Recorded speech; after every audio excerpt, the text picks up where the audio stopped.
Oke Bapak Ibu, kita akan melanjutkan acara kita. Kita akan masuk kepada sharing firman Tuhan. Saya mengucapkan terima kasih atas kehadiran Bapak Ibu sekalian di tempat ini. Saya akan menyampaikan sesuatu mengenai firman Tuhan. Tadinya saya pikir saya akan menyampaikan ini, tetapi tadi pagi jam 3 saya bangun, nggak bisa tidur lagi. Kelihatannya topiknya agak sedikit berubah. Pagi-pagi istri saya tanya, ini beban ya untuk kamu? Kamunya berat deh. Oh no, bukan beban. Saya kalau setiap kali terima dari Tuhan, mau jam berapapun juga, saya siap. Karena saya tahu ini akan memberkati saya dan memberkati banyak orang. Ya jadi kalau saya agak sedikit begini goyang-goyang karena kurang tidur, ya pahamin saja. Saya sangat berterima kasih kepada Bu Cila dan Pak Yuliadi yang mengorganize acara ini, karena acara ini topiknya hanya healing. Dan healing itu kebanyakan orang mengabaikannya, hanya datang atau mendengarkan kalau dia butuh. Artinya itulah sifat manusia.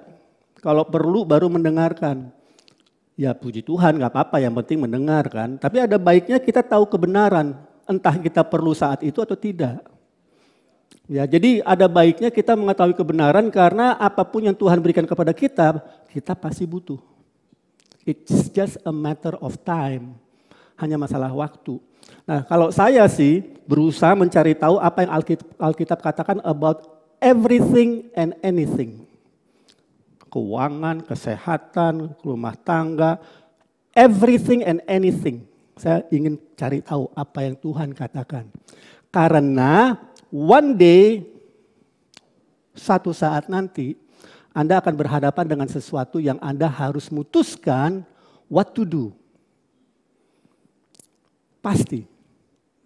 Nah, di saat itu, ada baiknya Anda memiliki sesuatu di dalam hatimu. Ya. Nah, jadi yang namanya healing ini penting.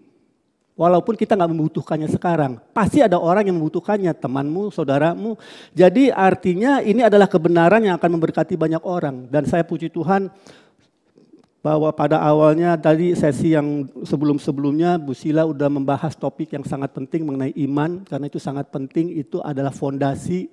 Dan Pak Yuliadi bicara mengenai hati Tuhan untuk kesembuhan, itu adalah fondasi. Kalau Bapak Ibu belum menontonnya, saya anjurkan untuk menontonnya karena itu sangat fondasional, mendasar untuk kita bisa membangun kebenaran-kebenaran lain di atasnya. Ya. Nah, saya ingin sedikit luruskan pemahaman-pemahaman yang mungkin kita selama ini suka salah tafsir atau salah mengerti, karena banyak sekali pengajaran healing yang kita tahu di YouTube dimanapun juga. Jadi ada hal-hal yang kita perlu luruskan. Kalau kita bicara healing, yang kita maksud itu adalah divine healing, kesembuhan ilahi. Nah, definisi dari kesembuhan ilahi adalah kesembuhan yang tidak membutuhkan intervensi manusia, tidak butuh intervensi dokter atau obat atau apapun juga, ya. Hanya Tuhan yang melakukannya, ya, dan kita menerimanya. Jadi divine healing itu adalah langsung kita menerimanya dari Tuhan. Itu merupakan it's a gift. Apapun yang Tuhan berikan kepada kita, kita nggak bisa membayarnya dengan uang. Maka itu dikasih gratis kepada kita. It is a gift. Keselamatan, it's a gift. Kesehatan, it's a gift. Sukacita pun, it's a gift. Kalau Anda nggak ngerti itu, Anda akan mencari sukacita di bioskop, di mall. No, it's a gift from God. Itu kesenangan, kedagingan, sementara. Nah, jadi artinya everything pertaining to life and godliness, kata Petrus, segala sesuatu untuk kehidupan, ya, dan kesalehan, kekudusan, it's a gift. Karunia, kado, hadiah. Gratis. Kenapa gratis? Nggak bisa dibeli. Anda mau jungkir balik di dunia ini, berusaha dengan kekayaanmu, dengan kebaikanmu, dengan kekudusanmu. It cannot be bought. Nggak bisa dibeli. It is a gift. Kenapa susah untuk kita bisa memahami, menerima satu gift? Karena sejak kecil, sejak kita lahir ke dunia ini, kita dibentuk oleh di dunia ini untuk menjadi layak untuk bisa menerima. Mulai dari orang tua kita, jangan salahkan mereka. Hanya saya mau kasih tahu kepada Bapak Ibu bahwa dunia ini tidak bisa menerima gift dari Tuhan. Gak bisa menerima karunia gratis, hadiah yang gratis dari Tuhan. Gak bisa. Karena kita dibentuk segala sesuatu itu harus dibayar. Itulah salah satu upaya atau hasil daripada dosa. Merusak semua ini. Ya. Nah itu yang kita perlu pahami. Bahwa healing ini kenapa sebenarnya kita harus tiap 2 minggu atau tiap bulan mengadakan healing. Ya karena memang sebenarnya apa yang mudah, it's a gift, kado, hanya perlu terima. Itu telah dirusak begitu rupa dengan pengajaran yang kadang-kadang melenceng. Yang kadang-kadang iblis juga merusaknya, membuat itu menjadi sesuatu yang rumit daripada yang sesungguhnya. Sesungguhnya enggak serumit itu. It's a gift. Kalau orang harus diajarkan bagaimana menerima kado, ada nggak sih kursus bagaimana menerima kado? Nggak ada kan? Jadi apapun dari Tuhan itu kado. It's a gift.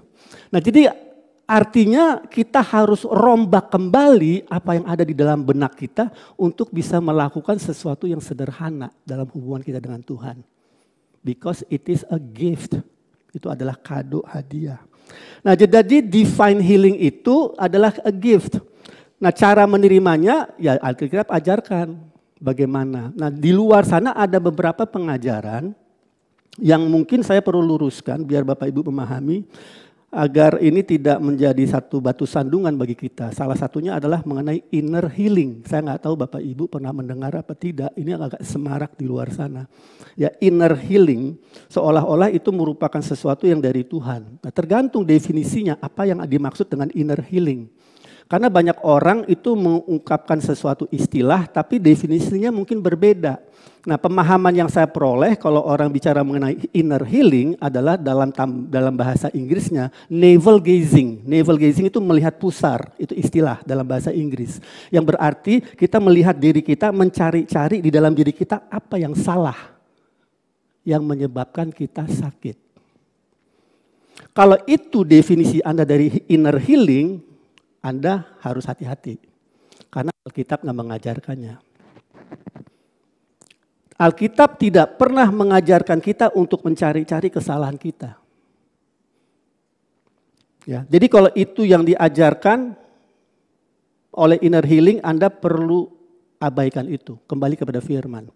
Tuhan Yesus tidak pernah menanyakan orang siapapun di Alkitab yang perlu disembuhkan. Dia nggak bertanya kepada orang itu masalahmu, apa yang kau telah lakukan, melihat kejelekan orang itu atau masa lampaunya, nggak pernah. Nah kalau inner healing mengajarkan kita untuk melihat masa lampau kita, kutuk turun-temurun, ya, generasi-generasi sebelum kita, trauma masa lampau, luka masa lampau. Kalau itu yang diajarkannya, itu justru bisa membuat kita lebih terpuruk. Jadi Bapak Ibu harus tahu bahwa inner healing itu, kalau itu definisinya, itu nggak baik untuk kita. Ada lagi yang pernah bertanya kepada saya mengenai meditasi dalam yoga. Bagaimana? Apakah itu bisa kita lakukan? Alkitab mengajarkan kita untuk meditasi. Anda bisa baca itu di kitab Yosua, Anda bisa baca di Yosua 1 ayat 8, Anda bisa baca itu di kitab Mazmur 1 ayat 2, Anda bisa banyak-banyak. Alkitab ajarkan kita untuk meditasi. Jadi kalau Anda bilang, boleh nggak Pak meditasi dalam yoga? Oh boleh, bagus. Tapi apa yang Anda meditasikan? Kalau Anda meditasikan hal-hal yang dari kosmos, alam semesta, atau Anda mengosongkan pikiranmu, kalau itu yang Anda maksud, wah itu tidak sesuai dengan Alkitab. Kalau Anda mengosongkan pikiranmu, iblis pasti akan mengisinya. Jadi Anda perlu hati-hati. Alkitab mengajarkan kita untuk meditasi firman Tuhan. Janganlah menjadi serupa dengan dunia ini, tapi berubahlah oleh pembaharuan budimu. Anda replace pikiran lama dengan pikiran baru. Alkitab tidak pernah mengajarkan mengosongkan pikiranmu. Karena kalau iblis melihat ini kosong, dia akan pergi memanggil teman-temannya, membawanya kembali 7 orang, itu teman-temannya untuk membuat keadaanmu lebih buruk. Jadi meditasi dalam yoga Kalau itu yang dimaksud, saya tidak anjurkan. Tapi Alkitab tidak anti yoga. Jangan salah. It is what you do in yoga. Itu yang penting. Paham ya? Nah, jadi saya perlu meluruskan ini seolah-olah ada orang yang mengira ini bisa Tuhan pakai cara untuk menyembuhkan kita. Divine healing it's a gift. Sebuah hadiah. Anda nggak perlu membuatnya terlalu rumit dan kalau Anda nggak mengerti ini, nanti Anda mencari-carinya ke jalan-jalan yang lain. Jadi saya harap ini dapat menjadi sesuatu yang kita pahami. Nah, karena it's a gift, itu gratis, kita perlu menerimanya. Itu adalah respons kita. Karena kalau kita tidak menerimanya, kita tidak akan mengalaminya. Nah, seringkali ya, orang mengira bahwa Tuhan Yesus telah mati dan bangkit. Dia telah memberikan kepada kita kehidupan kekal. Dia memberikan kita kesehatan, kesembuhan. Kita mengira bahwa setelah dia melakukan itu semua untuk kita, langsung dia berdiam diri di pojok, berdiri melihat kita untuk mencari tahu sendiri bagaimana memperolehnya. Itu pemikiran saya dulu. Di Alkitab nggak pernah mengajarkan begitu. Dia sudah melakukan segala sesuatu di atas salib untuk keselamatan, untuk kesehatan, untuk segala sesuatu. Lalu dia berupaya untuk membuat kita menerimanya. Itu hebatnya Tuhan kita. Jadi banyak orang Kristen gak mengerti itu. Saya akan kasih ayatnya. Jadi dia bukan hanya melakukan pekerjaannya di atas salib, terus Tuhan Yesus ke sorga nonton Netflix. Gak begitu. Dia justru bersyafaat. Itu Alkitab katakan, bersyafaat ngapain? Bersyafaat untuk kita agar, ayo nak, aku sudah siapkan ini. Caranya begini nak, dia yang menuntun kita untuk memperolehnya. Jadi karena dia tahu kita tak berdaya untuk bisa menerimanya. Jadi kalau kita buka ayatnya, kalau boleh kita baca di kitab 2 Korintus. Kita mulai dulu dari kisah para rasul dulu. Karena saya akan berikan beberapa ayat biar untuk memperkokoh pemikiran kita mengenai hal ini. Kisah para Rasul 10 ayat 38 dikatakan begini. Tentang Yesus dari Nazaret, bagaimana Allah mengurapi dia dengan Roh Kudus dan kuat kuasa. Dia yang berjalan keliling sambil berbuat baik dan menyembuhkan semua orang yang dikuasai iblis sebab Allah menyertai dia. Dia yang berjalan keliling, ngapain? Mencari. Dia berjalan keliling, dia ingin memberikan hadiah. The gift. Wow. Tuhan Yesus, Tuhan yang kita sembah, itu bukan Tuhan yang pasif. Setelah dia melakukan segala sesuatu di atas salib, dia terus berupaya agar kita menerima hadiah itu, gift itu, dan menghidupinya. Maka itu di 2 Tawarik 16 ayat 9 dikatakan begini, di perjanjian lama ini. 2 Tawarik 16 ayat 9. Karena mata Tuhan menjelajah seluruh bumi untuk melimpahkan kekuatannya atau kuasanya kepada mereka yang bersungguh hati terhadap dia. Jadi Tuhan itu mencari-cari di seluruh bumi orang yang mau menerima kado dari dia.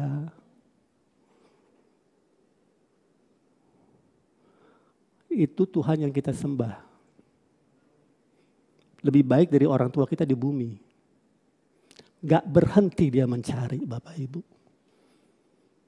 Pagi, siang, sore, malam, mau jam 2 pagi, kalau Anda butuh kesembuhan jam 8 pagi, anytime. Maka itu saya sudah buat tekad di dalam diri saya, Tuhan kalau kamu bicara kepadaku, anytime, bangunkan aku. Karena it's a gift. Paham? Ini bukan hanya untuk kesehatan loh. Everything dalam 1 Petrus 1 ayat 3 atau 2 Petrus 1 ayat 3 mungkin Bapak Ibu bisa lihat. Everything that pertains to life and godliness. Segala sesuatu yang Anda butuhkan untuk bisa hidup kudus dan untuk hidup menikmati kehidupan ilahi di bumi ini. It's a gift. Hanya perlu diterima. Nah jadi waktu saya melihat ini, wah luar biasa. Dia berinisiatif. Dia berinisiatif untuk melakukan segala sesuatu. Dia bukan hanya menyiapkan kadonya, membungkusnya dengan rapih, biar menarik dengan segala sesuatu. Tetapi dia juga berusaha untuk meyakinkan kita untuk menerimanya. Tetapi satu hal yang dia tidak bisa lakukan adalah memaksamu untuk menerimanya. Tanpa iman tidak mungkin orang berkenan kepada Allah. Kenapa? Karena dia memberikan kepada kita kehendak bebas. Dia nggak akan maksa. Tapi dia akan bersabar menunggu sampai Anda menerimanya. Dan dia berupaya. Jadi Tuhan Yesus berjalan keliling pada waktu dia ada di bumi ini. Dia ingin memberikan kado-kado itu. Sebelum dia naik ke sorga, dia mempersiapkan semua orang. Murid-muridnya, dia didik. Dia nggak pengen kado itu berhenti saat dia sudah naik ke sorga. Dia ingin kado itu diberikan ke semua orang. Dia didik, dia didik, dia didik. Di Charis, kita mendidik orang-orang untuk menerima kado dari Tuhan.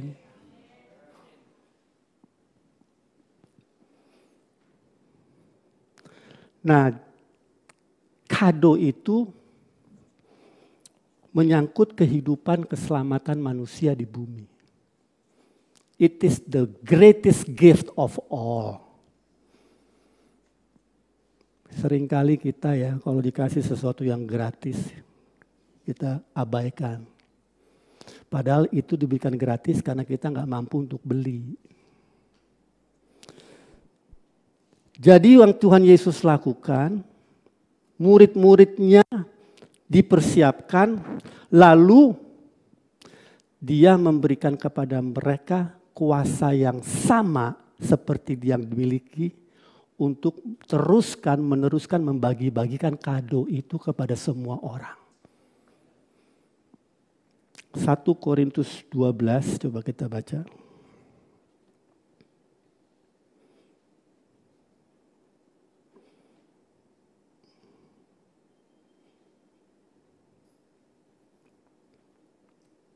Sebenarnya ini yang tadi saya ingin menjadikan judul saya, yaitu Gifts of Healing, karunia kesembuhan. Coba kita bacakan ini ya, dari 1 Korintus 12 ayat 7. Tetapi kepada tiap-tiap orang dikaruniakan penyataan roh untuk kepentingan bersama. Sebab kepada seorang roh memberikan karunia. Kalau kita lihat baca karunia itu artinya gift, kado, hadiah, gratis, nggak dibeli, nggak dibayar. Tuhan Yesus yang bayar lewat atas pengorbanannya di salib. Kepada tiap-tiap orang yang ayat mana ya? Kepada tiap-tiap orang dikaruniakan penyataan roh untuk kepentingan bersama, ayat 7, lalu ayat 8. Sebab kepada yang seorang roh memberikan karunia, gift, untuk berkata-kata dengan hikmat. Dan kepada yang lain roh yang sama memberikan karunia, gift, berkata-kata dengan pengetahuan. Ayat 9. Kepada yang seorang roh yang sama memberikan iman. Dan kepada yang lain ia memberikan karunia, gift, untuk menyembuhkan. Ini orang yang diberikan tugas untuk meneruskan pekerjaan Yesus menyembuhkan, membagikan kado itu. Nah di sini bahasanya ya gift, bahasa Indonesianya memberikan karunia untuk menyembuhkan atau karunia untuk menyembuhkan. Tapi kalau Bapak Ibu baca di dalam bahasa Inggrisnya itu the gifts of healing, karunia-karunia kesembuhan. Kalau Bapak Ibu pelajari lebih dalam lagi, sebenarnya bukan karunia-karunia menyembuhkan, tetapi bahasa aslinya, gift, karunia untuk healings. Healingsnya jamak, plural. Jadi dia memberikan kepada orang yang adalah murid Yesus karunia untuk menyembuhkan. Melakukan berbagai macam kesembuhan. Kenapa? Karena ada banyak sakit penyakit di dunia ini. Kesembuhannya dalam bentuk berbagai macam ragam. Bukan satu jenis healing, berbagai macam healing. Nah, kita kalau perhatikan Bapak Ibu dari Alkitab, dikatakan manusia itu terdiri dari roh, jiwa, dan tubuh. Roh kita itu pada saat kita lahir baru kan sempurna. Sudah menjadi satu dengan Yesus. Sekarang kan kita berhadapan dengan jiwa dan tubuh kita. Kenapa kita perlu karunia untuk healing, berbagai macam kesembuhan? Karena jiwa dan tubuh itu masalahnya banyak. Ini yang menyebabkan banyak masalah dalam kehidupan kita. Jiwa, orang bisa sakit jiwa. Orang bisa punya masalah di dalam kejiwaannya, bisa pening, bisa letih, lesu, berbagai macam alasan yang bisa membuat kita sebagai satu pribadi tidak sehat. Kadang-kadang hal yang sederhana, contoh melihat mantanmu berjalan dengan orang baru, itu kan memberikan pening kepala, benar apa tidak? Enggak ya. Tapi itu satu contoh saja, atau melihat tagihan kredit card akhir bulan sebelum gajian, itu membuat kita pening kan. Nah, itu merupakan sesuatu yang mengganggu jiwamu. Ada lagi yang mengganggu tubuh kita. Nah, udah ada masalah di sini, bisa juga ada masalah di sini. Masalah di sini bisa mempengaruhi di sini, masalah di sini bisa mempengaruhi di sini. Artinya ada berbagai macam masalah yang bisa timbul di dalam jiwa dan tubuh kita. Maka itu kita perlu karunia untuk healing, jamak, menyembuhkan berbagai macam sakit penyakit yang sedang dialami umat manusia. Tidak ada sakit penyakit yang tidak bisa disembuhkan. Jadi Tuhan itu memberikan karunia itu kepada muridnya untuk meneruskan pekerjaan membagikan kado kepada umat manusia. Gift of healings. Gift of healings itu adalah kado dan orang kalau mau menerimanya, mesti menerimanya, harus menerimanya dengan iman. Tanpa iman tidak mungkin orang berkenan kepada Allah. Nah, Bapak Ibu, kita butuh ini. Ini karunia untuk menyembuhkan ini adalah untuk kita membantu menyembuhkan orang lain. Kalau saya mau sembuh, saya hanya perlu menggunakan iman saya untuk menerima langsung dari Tuhan. Tetapi ada orang-orang yang nggak bisa menggunakan imannya. Belum tahu cara menggunakan imannya. Banyak hambatan dalam pikirannya yang menghambat imannya untuk bekerja. Ini dibutuhkan. Karunia-karunia itu untuk menolong orang-orang yang belum bisa menerimanya. Karena kalau kita baca di 1 Korintus 12 ayat 9, kita kembali lagi ke 1 Korintus 12 ayat 9. Di situ di ayat yang sama dikatakan begini, kepada yang seorang roh memberikan iman. Ya bukannya setiap orang punya iman. Ini iman bekerja sama dengan karunia untuk menyembuhkan. Artinya ini hebatnya Tuhan kita. Anda nggak perlu punya iman yang sempurna. Yang Anda perlu adalah berhubungan dengan orang yang memiliki karunia ini untuk bisa membawa kesembuhan kepada dirimu. Kenapa? Karena Tuhan tahu kelemahan kita. Dia tuh peduli, sangat peduli agar kita bisa menerima kado itu. Jadi apapun yang dibutuhkan manusia, everything that pertains to life and godliness, apapun yang dibutuhkan untuk kesembuhan dan kesehatan dan kehidupan ilahi, Tuhan ingin pastikan bukan hanya Dia menyediakannya, tapi kita menerimanya dan mengalaminya. Gak pernah Dia berhenti melakukannya. Dan ini penting Bapak Ibu untuk kita pahami bahwa Tuhan itu tidak berhenti bekerja. Dan Dia tetap menggunakan orang-orang di sekitar kita. Maka itu tadi pagi waktu saya bangun, saya merasa agak letih karena cuma tidur berapa jam, saya minta istri saya doain saya. itu indahnya tubuh Kristus. Tolong doain saya merasa agak lemah. Dia mendoakan saya. Dia menggunakan karunia apapun yang dia miliki untuk mengimpartasi kepada diri saya. Jadi saya mau anjurkan kepada Bapak Ibu bahwa jangan abaikan tubuh Kristus. Ini pentingnya komunitas yang sehat untuk membangun kita. Karena Anda mesti tahu bahwa kita tidak pernah diciptakan oleh Tuhan untuk hidup di dunia seperti ini. Tidak pernah. Kita diciptakan untuk hidup di paradise. Bukan di dunia seperti ini. Kalau Anda menikmati dunia seperti ini ya terserahlah. Tapi bukan ini yang Tuhan ingin berikan. Ada yang lebih bagus dari ini. Mungkin Anda belum tahu yang lebih bagus bagaimana.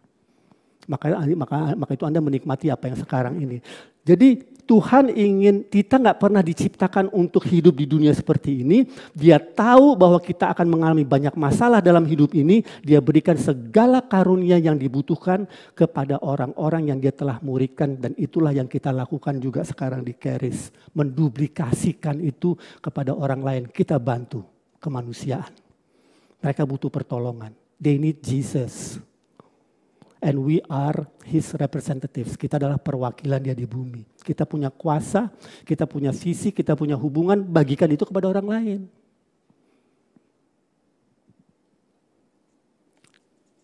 Jadi ini merupakan sesuatu yang kadang-kadang luput dari perhatian kita bahwa Tuhan itu tidak pernah berhenti memperhatikan kita, menolong kita, menuntun kita. Kita mengira begitu.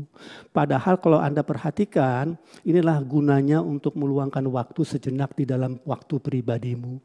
Just think berapa banyak kebetulan-kebetulan yang terjadi di dalam kehidupanmu. Seperti kesaksian Bu Nana tadi 13 tahun. Dia mungkin mencari-cari Tuhan yang bekerja di dalam dia. Mungkin dia selama ini nggak mendengar, saya nggak tahu. Tetapi pada that moment itulah terjadi. Dia menyadari perhatian Tuhan kepada dirinya. God loves us. Tuhan mengasihi kita.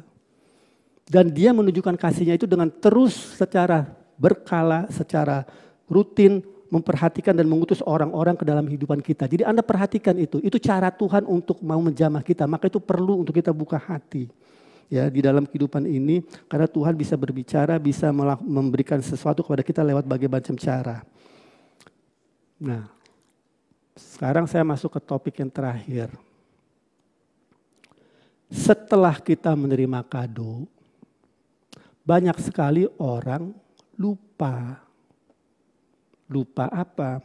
Lupa bahwa kado yang dia berikan itu, gift of healing, karunia kesembuhan yang kita terima itu diberikan bukan untuk kita meneruskan kehidupan kita yang dulu yang menyebabkan kita sakit. Untuk menerima kesembuhan, it is a gift, gratis. Terima kesembuhan. Untuk bisa tetap sehat, it costs you. Ada harganya. Mengerti nggak itu? Untuk terima dari Tuhan gratis, tapi untuk mempertahankannya ada biayanya, ada upayanya. Nah, seringkali orang sudah menerima kesembuhan dari Tuhan, seumpamanya dia minum alkohol, lalu dia livernya sirosis, sakit. Terus dia mencari Tuhan, dia mengalami kesembuhan. Puji Tuhan, Tuhan baik. Aku telah disembuhkan. Lalu minggu depannya dia kembali bergaul dengan teman-temannya, dibawalah mereka ke bar, minum-minum lagi. Sakit lagi. Dia bingung. Loh, bukannya Tuhan sudah sembuhkan aku. Tuhan sudah berikan kado. Tuhan sudah sembuhkanmu. But to keep it cost you a lot. Anda ada biaya, ada harganya. Anda harus mengubah lifestyle-mu, gaya hidupmu. Banyak orang gak mau melakukan itu. Karena mereka suka dengan kehidupan yang selama ini mereka telah jalani. pergaulan yang buruk merusak kebiasaan yang baik. Mereka nggak mau berubah karena berarti dia harus berubah banyak hal, kebiasaan-kebiasaan dan juga termasuk pertemanannya. Jadi ada hal-hal yang kita perlu lakukan dalam hidup kita. Jadi ini bukan sekedar hanya menerima saja Bapak Ibu. Kalau seandainya kita menerima terus kita meninggal langsung ke surga ya oke lah. Tapi kan masih panjang perjalanan hidup kita ini. Jadi artinya kalau nanti sekarang, nah saya nggak mau membuat ini menjadi satu saya mesti hati-hati mengungkapkannya ini biar Bapak Ibu nggak salah tangkap. Tuhan itu gracious, penuh anugerah, penuh belas kasihan. Jadi dia tetap sama. Tuhan Yesus sama dulu, sekarang, sampai selama-lamanya. Dia nggak berubah, dia tetap mengasihi. Tetapi kalau kita telah mengalami kesembuhan, lalu kita kembali lagi kepada kehidupan lama yang membuat kita sakit lagi, dia tetap mengasihi kita. Dia tetap akan mencari kita untuk menyembuhkan kita. Tetapi akan lebih sulit, nggak mustahil, tapi akan lebih sulit bagi kita untuk bisa menerima. Coba kita buka ayatnya di Yohanes 5.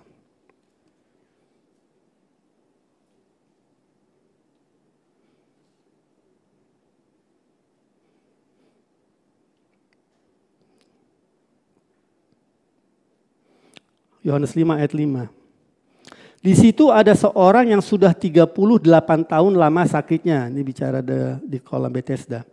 Ketika Yesus melihat orang itu berbaring di situ dan karena ia tahu bahwa ia telah lama dalam keadaan itu, karena ia tahu, Yesus tahu, dia mencari orang-orang yang mau disembuhkan. 2 Tawarik 16 ayat 9, dia mencari-cari. Bahwa ia telah lama dalam keadaan itu dan berkatalah ia kepadanya, maukah engkau sembuh? Jawab orang sakit itu kepadanya, Tuhan, tidak ada orang yang menurunkan aku ke dalam kolam itu apabila airnya mulai goncang. Dan sementara aku menuju ke kolam itu, orang lain sudah turun mendahului aku. Kata Yesus kepadanya, bangunlah, angkatlah tilammu dan berjalanlah. Dan pada saat itu juga sembuhlah orang itu, lalu ia mengangkat tilamnya dan berjalan. Dan kita lompat ke bawah ke ayat 14. Kemudian Yesus bertemu dengan dia dalam bait Allah lalu berkata kepadanya, engkau telah sembuh, jangan berbuat dosa lagi supaya padamu jangan terjadi yang lebih buruk. Nah ini berdosa lagi terus terjadi yang lebih buruk itu bukan hukuman dari Tuhan. Tuhan datang bukan untuk menghukum. Tuhan datang untuk menyelamatkan. Yang membuat ini lebih buruk adalah dua hal. Si iblis memanfaatkannya. Kedua, hati nuranimu. Jadi kita perlu hati-hati dalam hal ini. Maksud saya hati nuranimu adalah Anda merasa tertuduh, condemn. Ya, jadi kita perlu hati-hati dengan hal ini. Bahwa segala sesuatu to pertaining to life and godliness, segala sesuatu untuk kehidupan dan kesalehan gratis, tapi to maintain it, untuk mempertahankannya, ada biayanya, ada harganya yang Anda harus bayar dan saya harus bayar. Ya. Nah, Tuhan tidak akan meninggalkan kita maupun membiarkan kita, tidak usah khawatir, tidak usah takut, karena 7 kali orang benar jatuh, 7 kali dia akan bangkit. Jadi hanya saja Anda perlu tahu bahwa akan agak lebih sulit untuk kembali lagi menerima kesembuhan atau kado itu atau karunia itu pada saat kedua, ketiga, keempat, kelima kalinya. Jadi ini perlu kita sadari, ya. Saya nggak bilang bahwa itu nggak bisa ditangani, bisa saja karena Tuhan tuh mampu melakukan segala sesuatu, nggak usah khawatir. Hanya saja Anda akan tertekan. Itu yang saya ingin sampaikan kepada Bapak Ibu sekalian. Jadi Bapak Ibu, saya ingin menguatkan kita semua bahwa Tuhan telah menyediakan segala sesuatu. Dia telah membayar harganya. It is a gift, gratis, everything yang dari Tuhan, segala sesuatu yang dari Tuhan itu diberikan secara gratis. Dan kita perlu menerimanya dengan iman. Nah, saya nggak bicara mengenai iman bagaimana kita menerimanya sendiri. Ini kita bicara yang karunia itu adalah orang lain melayankan kesembuhan kepada kita. Ya, tapi untuk menerima iman, untuk diri kita sendiri, kita butuh iman. Nanti akan ada pelajaran banyak mengenai hal ini. Bu Sila udah udah sedikit membahasnya bulan Desember yang lalu atau November yang lalu ya. Bapak Ibu bisa nontonnya kembali, tapi ada hal-hal nanti di sini yang kita akan bahas lebih dalam di kemudian hari. Ya, jadi saya berharap Bapak Ibu bisa menangkap makna daripada apa yang saya sampaikan hari ini ya. Kita memiliki Tuhan yang sangat luar biasa yang ingin selalu menerima apa yang Dia telah sediakan dan bukan hanya menerima tapi bagaimana memastikan kita menghidupinya juga dalam hidup kita. Oke. Nah, kalau ada di antara Bapak Ibu nanti yang butuh kesembuhan secara khusus, percayalah di sini ada karunia-karunia untuk menyembuhkan. Anda dapat didoakan dan terima kesembuhan sekarang juga, ya. Kita ada di sini sebagai tubuh Kristus saling menolong, menopang. Ya, saya ingin berdoa untuk Bapak Ibu. Nanti setelah ini Bu Sila akan datang ke depan dan memberikan beberapa pengumuman sekalian instruksi mengenai bagaimana nanti kita akan didoakan secara pribadi, tapi sekarang saya akan doakan secara umum. Mari kita tundukkan kepala. Bapak, kami mengucap syukur untuk anugerah dan kebaikan Tuhan. Kami mengucap syukur untuk gift, anugerah, karunia, hadiah yang Kau telah sediakan untuk setiap dari kami. Bapak, terima kasih Engkau begitu baik bahwa Engkau bukan hanya menyediakannya, tapi Engkau ingin memastikan kami menerimanya dan menghidupinya. Kami mengucap syukur atas kebaikan Tuhan yang begitu luar biasa, yang Engkau begitu panjang sabar Tuhan dengan kami anak-anak-Mu. Bapak, terima kasih untuk teman-teman kami di sini yang mengalami pergumulan mengenai kesehatan mereka, yang kami percaya Engkau sedang jamah mereka untuk mereka menerima, dan Engkau akan menuntun mereka cara mereka menerima. Karena Engkau bukan hanya menyediakannya, tapi Engkau ingin memastikan bahwa setiap dari kita menerimanya. Begitu baiknya Engkau Tuhan. Terima kasih atas kebaikan anugerah Tuhan. Di dalam nama Yesus Kristus kami ucap syukur. Haleluya. Amin. Puji nama Tuhan Bapak Ibu.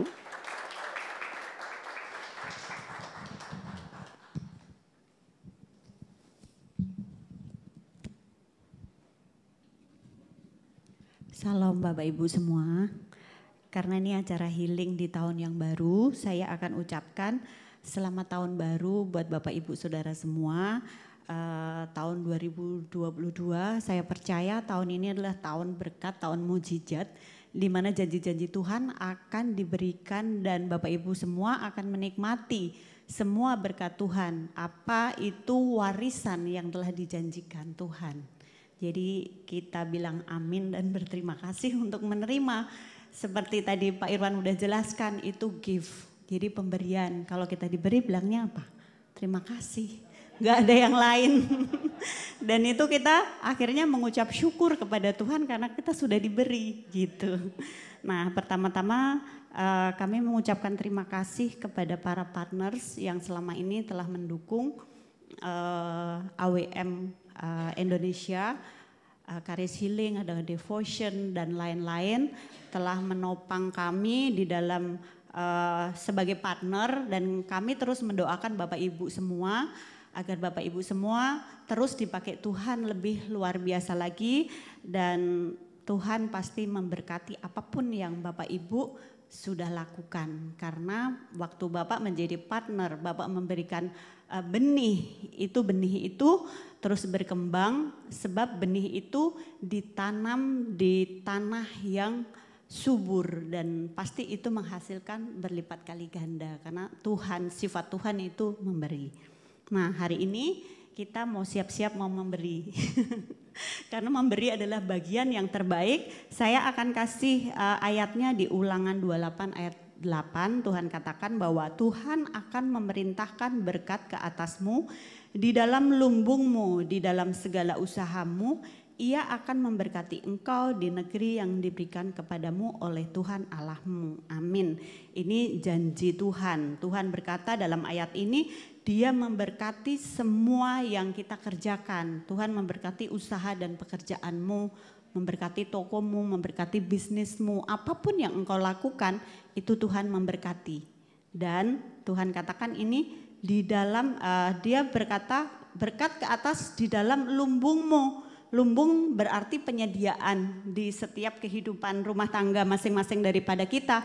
Lumbung bicara tabungan kita, deposito kita, bicara apapun yang kita perlukan. Jadi Tuhan katakan karena Tuhan sudah memberkati, jadi kita tidak perlu khawatir akan apa yang akan kita makan, apa yang akan kita pakai, apa yang tadi sudah dibilang, oh ada tagihan, enggak apa-apa ada tagihan.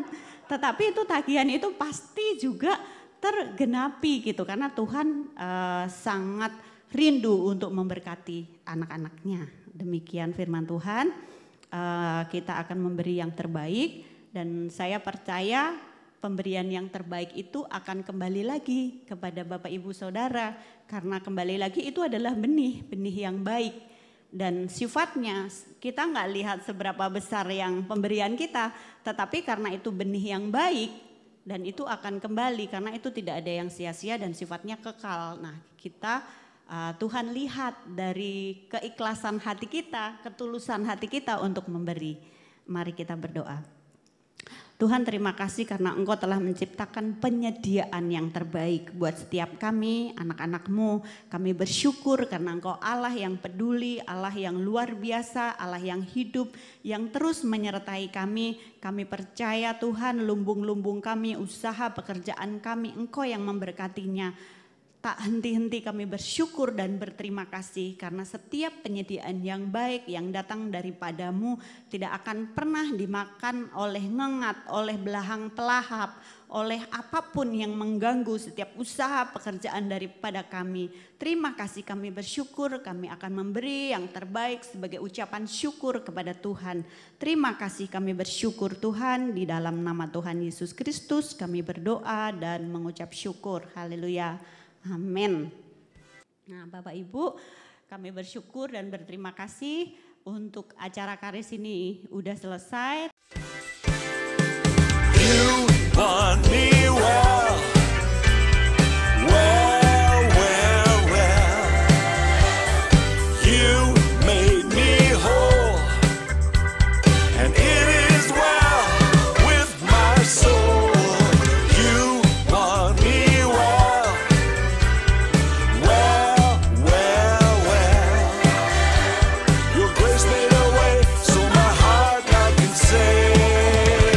You want me well.